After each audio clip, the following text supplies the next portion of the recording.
자, 오늘도 XRP와 리플 사이에 관련된 소식을 들고 여러분들께 찾아뵙고 있는 크립토 마토입니다. 오늘 준비된 소식들, 이 좋은 소식들도 있고 약간은 우려가 되는 그런 소식들도 있기는 한데요. 우려까지는 아니고 인상을 살짝 찌푸릴 수 있는 그런 소식 정도라고도 볼 수가 있겠습니다. 첫 번째로는 좋은 소식도 한번 보도록 할게요. 크립토 에리님께서 전해주시는 일본으로부터 나온 XRP 관련된 호재라고 하기는 좀 그렇고 그래도 좋은 소식인데요. 자, 일본 하면은 SBI와 키타오 회장을 빼놓을 수가 없겠죠. 최근에 나온 소식에 의하면은 SBI 그룹에서 일본에서는 첫 번째로 크립토 펀드가 출시되게 될 예정이라고 합니다. 이를 위한 펀드레이징 같은 경우는 2020년 여름에 시작되게 될 것이라고 하는데요. 몇 달 안 남았죠. 그리고 여기에서 마련하게 되는 SBI 크립토 에셋 펀드라고 해가지고 알려지지 않은 또 파트너십을 가지고 있다고 합니다. 비밀 파트너 누가 될지는 모르겠는데요.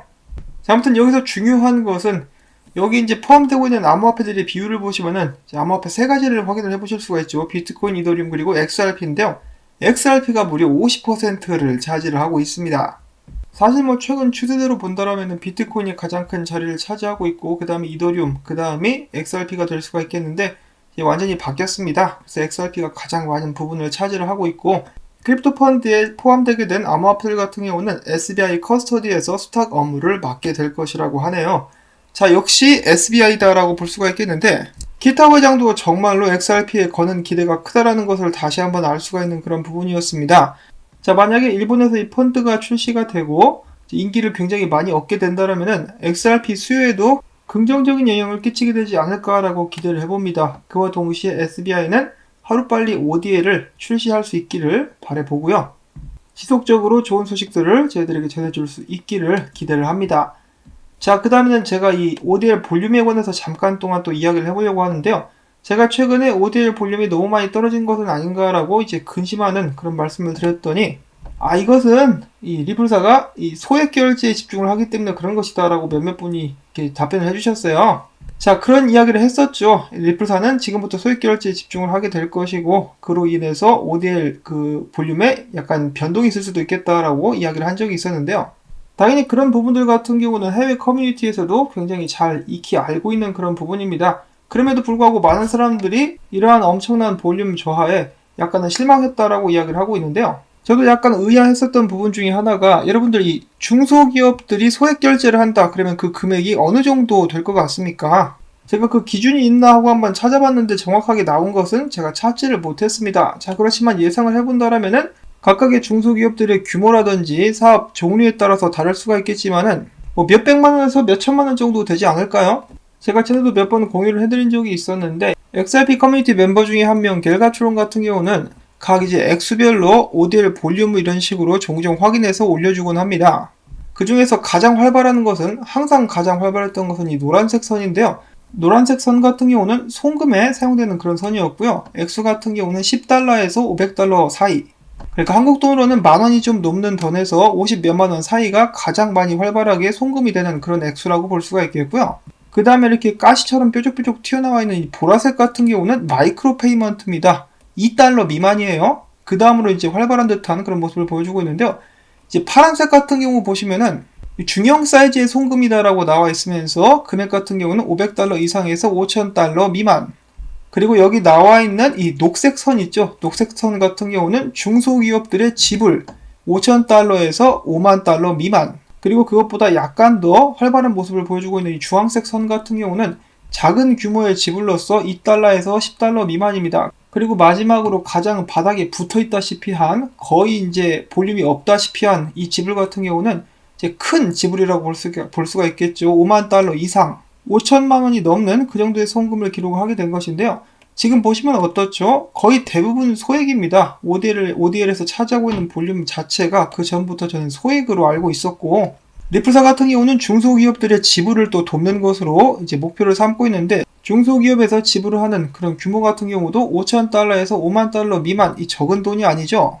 자, 그래서 제가 드리고 싶은 말씀은 이 소규모 지불에 집중을 한다라고 이야기를 했으나 그 전부터 이미 볼륨은 거의 소규모 지불로서 혹은 송금으로서 이루어져 왔었는데 이건 좀 너무 심한 거 아니냐 하는 것입니다. ODL 볼륨에 영향을 끼칠 수도 있겠지만은 보시면은 여기에서 여기까지 좀 차이가 많이 나죠. ODL 활용 같은 경우는 그 전부터 이 소규모의 송금 및 지불이 중심을 이뤄왔었는데 리플사가 소규모 지불에 집중을 한다라고 해서 이런 식으로 볼륨이 좀 급박하게 떨어지는 것은 약간 좀 이렇게 머릿속에 물음표를 떠올리게 할 만한 그런 상황이 아닌가라고 생각을 해보고요. 특히 이제 미국에서 일을 하고 있는 멕시코 사람들이 멕시코로 송금을 할 때 그 액수가 어떻게 될 것 같습니까? 그렇게 크지 않아요. 보통 막 30불, 50불 이럴 거란 말이죠. 물론 몇백 불 이럴 때도 있겠지만은. 그렇다는 것은 지금 현재 머니그램에서는 어떻게 보면은 ODL 사용을 좀 줄이는 것이 아닌가라고 생각을 해볼 수가 있다라는 것이죠. 그래서 이런 부분 때문에 사람들이 이제 약간 걱정을 하는 것은 저는 당연하다라고 봅니다. 그렇다라고 해서 제가 지금 뭐 ODL 망했다라고 말씀드리는 거 아니니까 절대로 오해는 하지 마시고요. 머니그램은 리플사의 중요한 파트너로서 ODL을 계속해서 활용할 것이라고 하죠. 리플넷 클라우드까지 이제 사용을 하고 있고요. 그래서 저는 앞으로도 성장할 ODL을 걱정하는 것은 아니고요. 제가 최근 영상에서 그런 말씀들을 왜 드렸는지 잠깐 설명을 하고 싶었습니다. 한 가지 우픈 사실 같은 경우는 여러 사람들도 지적을 하고 있는데 ODL 볼륨이 올라간다라고 해서 XRP 가격이 오르지 않았듯이 ODL 볼륨이 떨어진다라고 해서 XRP 가격이 떨어지는 것은 아니었다. 사람들이 기대를 하고 있는 것은 ODL 볼륨이 그래도 XRP 가격에 영향을 끼치는 것이었는데 아직까지는 역시나 이제 가격에 영향을 끼칠 정도로 볼륨이 크지 않았다라는 사실에 안도하면서도 씁쓸한 그런 모습을 보여주고 있었습니다. 자, 그 다음에 XRP 관련된 대량 이동이 있었는데요. 더 있었을지도 모르겠는데 제가 확인한 것은 두 건이에요. 첫 번째로는 7천만 개 XRP가 리플사의 지갑에서 리플사 장외거래 지갑으로 이동을 했고요. 그 다음엔 8천만 개가 리플사의 장외거래 지갑에서 이제 알려지지 않은 지갑으로 이동을 했습니다. 그래서 XRP가 이제 팔린 것이 아닌가, 장외거래로. 이제 장외거래로 XRP를 팔 때는 그들의 파트너들에게 XRP를 활용하는 파트너들에게 판다라고 리플사는 이야기를 해왔었는데요. 이제 부디 이렇게 관련된 사업이 진행 중이기를 바라봅니다. 일단 뭐 아직까지는 거래소에는 팔고 있지 않으니까요. 그런 점들은 다행이라고 볼 수가 있겠습니다. 자, 그 다음에 또 다른 소식, 암호화폐 업계의 악동이라고 볼 수 있는 메가피 3000. 자, 얼마 전에 피터 브렌트가 XRP를 깠는데 이제 이 메가피 같은 경우도 피터 브렌트에 이어서 XRP를 신나게 깠다라는 소식이 나왔습니다. 자, 최근 트위터 영상에서 그는 암호화폐가 법정화폐 대신 쓰일 수 있고 많은 이점이 있다라는 이야기를 했는데요. 그 과정 속에서 그는 암호화폐를 사용하게 될 경우 중앙화된 은행이나 송금회사 같은 머니그램 같은 곳을 신뢰하거나 사용하지 않아도 된다라고 이야기를 했었습니다. 자, 그러자 사람들이 아니 이 사람이 지금 이게 뭔 소리를 하는 거야? 머니그램은 이미 XRP를 사용 중에 있다고 라고 이야기를 하니까 메가피가 아니야, 머니그램은 XRP 안 써, 정신 차려 라고 이야기를 하거나 존 메가피에게 이 XRP에 대한 의견은 어떻습니까? 라고 물어봤을 때 XRP는 쓸 데가 없다라고 답을 하기도 했었습니다. 피터 브렌트처럼 뭐 스캠이다 이런 말까지는 안 했지만은 XRP가 쓸모없다라고 이야기를 했어요. 비트코인을 까는 거에 의해서 이번엔 XRP까지 쓸모가 없다라고 이야기한 존 메가피. 많은 XRP 팬들의 질타의 대상이 되어가고 있습니다. 자, 근데 이 피터 브렌트가 잠깐 또 언급이 돼가지고 여러분들께 말씀드리고 싶은 것이 있는데요. 제가 어제 영상을 이것저것 보다가 좀 재미있는 이야기를 들었습니다. 피터 브렌트와 친한 관계를 유지하고 있는 유명 분석가 중에 알레시오 라스탄이라고 있습니다. 저도 전에 영상에서 종종 분석을 공유를 해드렸었는데요. 꽤 잘 맞추고 안전하게 매매를 잘 하는 그런 사람으로 알려져 있죠. 근데 이 사람이 어제 제가 영상을 보는데 이런 말을 하더라고요. 나는 XRP를 좋아한다. 자, 그 말을 듣고 솔직히 저는 좀 깜짝 놀랐는데요. 이 사람 같은 경우는 차트만 봐요. 본인도 이제 펀더멘탈 같은 거는 잘 보지 않고 차트를 보면은 이 뉴스도 알 수 있고 그 외에 모든 것을 알 수 있다라고 공공연하게 이야기를 하는 사람이고 피터 브렌트와 이제 좀 좋은 관계를 유지하고 있는데 XRP가 좋다라고 합니다. 근데 XRP 차트 보면은 솔직히 차트만 봤을 때는 좋아할 만한 이유가 전혀 없거든요. 그런데 얼마 전엔 잠깐 동안 또 XRP를 매수하기도 했었다라고 합니다.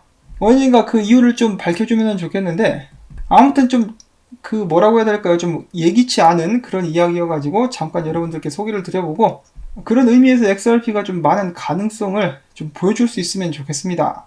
자, 그 다음엔 페이 아이디에 관련된 몇 가지 업데이트가 있어가지고 마지막으로 살짝 전달을 해드리려고 합니다. 어제 있었던 페이 아이디 컨퍼런스에서 나왔었던 그런 소식들 중에 몇 가지라고 볼 수가 있겠는데요.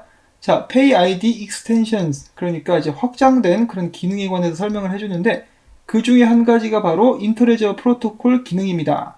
페이 아이디 상에서도 인터레저 프로토콜 기능을 사용할 수 있게 될 것이다 라고 저희가 기대를 해볼 수가 있는 부분인데요.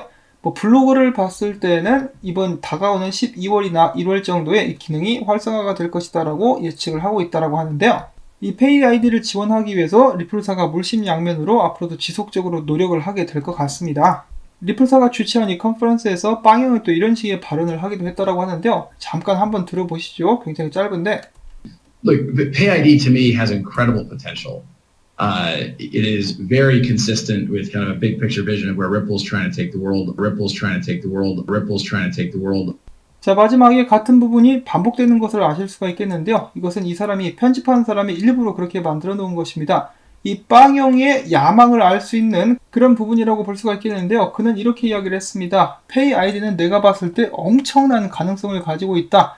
또한 이는 리플사가 그리는 큰 그림과 그 맥락이 같은데 그 맥락이 무엇이냐면 바로 리플사가 세계를 차지하는 것. 그러니까 뭐 세계 정복한다 뭐 이런 식으로 이야기를 할 수가 있겠는데 정확히 이거를 표현을 해보자면은 이제 리플사가 전 세계 지불 업계를 장악하는 것, 거기에서 중요한 역할을 차지하게 되는 것이라고 볼 수가 있겠죠. 자, 지불업계 중심이 되고자 노력을 하고 있는 리플사. 그 과정 속에서 XRP 활용도를 높여주면서 XRP 가치 또한 올라갈 수 있기를 바라봅니다. 자, 이렇게 해서 오늘도 열심히 찾아본 소식들 여러분들과 공유를 해볼 수가 있었습니다. 부디 여러분들께 도움이 되셨다면 오늘 휴일인데 편안하게 쉬시면서 이 토마토밭에 물 주기 그리고 좋아요와 광고 주방문 부탁을 전해드리고 싶습니다. 날이 갈수록 이렇게 많은 사람들에게 외면을 받고 있는 XRP 방송 오늘도 시청해주셔서 감사드린다는 말씀을 전해드리면서 전 다음에 새로운 소식 가지고 또 인사를 전해드리도록 하겠습니다. 안녕히 계십시오.